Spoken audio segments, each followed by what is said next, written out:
जोड़ी है बनावल भगवान के, दोस्त न है इंसान के, है आगे सोना दोस्त न है इंसान के।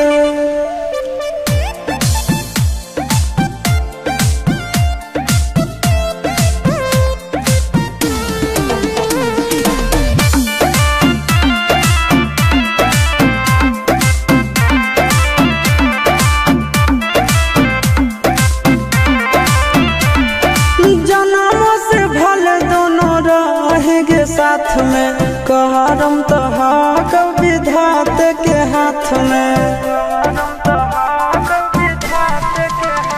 आगे जन्मों से भले दोनों रहेंगे साथ में, करम तो विधात के हाथ में।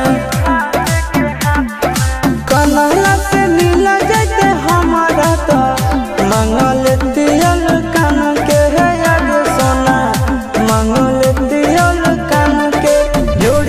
बनावल भगवान के, दोस्त न है इंसान के, है आगे सोना दोस्त न है भगवान के।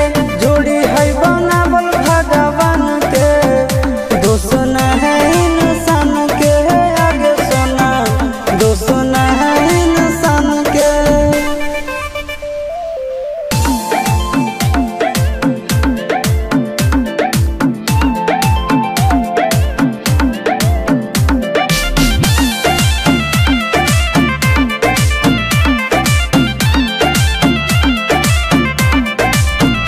आगे तोर नहीं कसूर नहीं हमर कसूर गे, दोनों के कैला का ऊपर वाला दूर गे।